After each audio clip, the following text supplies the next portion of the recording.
ఎవరు నాయనా నీవు? ఎందుకింత ఆవేదన పడుతున్నావు?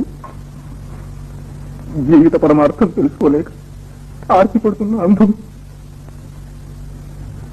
జీవితానికి పరమార్థం అంటూ ఒకటి ఉందనుకుంటున్నావా? లేదా స్వామి, వేదాంగాలను ఎరిగిన మహర్షులు, దేశ దేశాలు జయించిన చక్రవర్తులు, పేద సాద అంతా పుట్టి పెరిగి మరణిస్తున్నారు. వీరంతా మరణించిన తర్వాత ఏమవుతున్నారు స్వామి?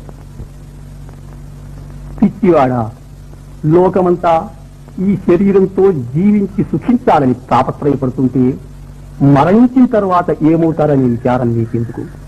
ఆ విచారం వదులుకో. నీకు అష్టైశ్వర్యాలు కలిగే మార్గం చూపిస్తాను, అనుభవించు.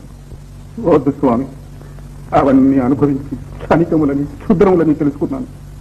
వాటిపై నాకు వాంఛ లేదు. నన్ను బాధిస్తున్న ప్రశ్న ఒక్కటి, మనం ఎక్కడి నుంచి పుడుతున్నాం, ఎక్కడికి పోతున్నాం? ఈ సందేశం నివారించండి.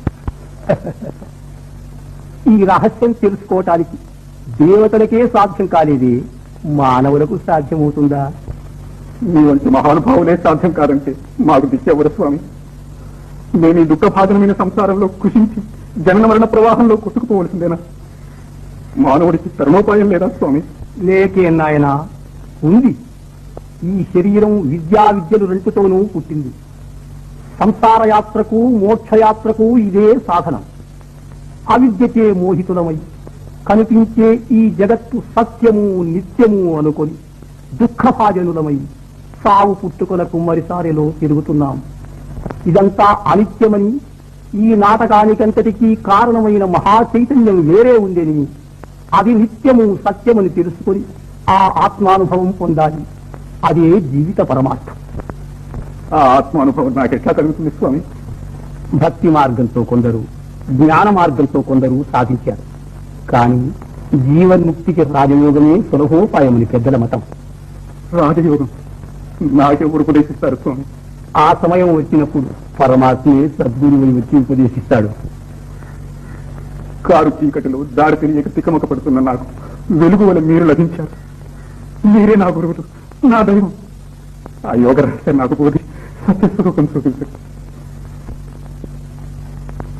అతి గుప్తమైన ఆత్మ విద్యను నీకు బోధిస్తున్నాను, సావధానుడమై విను.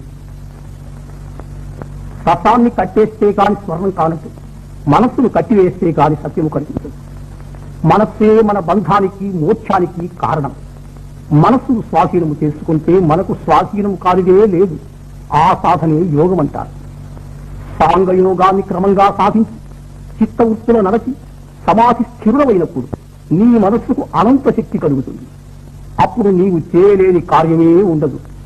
నిన్నింతవరకు తన చేత చిక్కించుకుని ఆడించే ప్రకృతి నీ స్వాధీనమవుతుంది. మోక్షం అంటే అదేనా స్వామి? కాదు నాయన, అది మోక్షానికి మొదటి మెట్టు. ఆ అనంత శక్తి ప్రలోభానికి మోసపోత సుస్థిర చిత్తుడవై ధ్యానిస్తే స్వయం ప్రకాశము, సచ్చితానందమయము, శాశ్వతమునైన స్వస్వరూపానుభవం కేవల జ్ఞాన రూపంగా నీవు అనుభవిస్తావు. తత్వమసి అంటే అది. అప్పుడు నువ్వు నేను ఒకటి. అది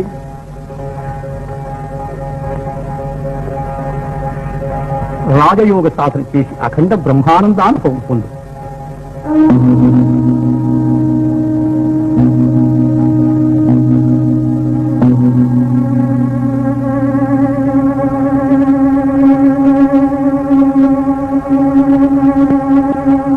గురు బ్రహ్మ, గురు విష్ణు, గురుదేవో మహేశ్వర, గురు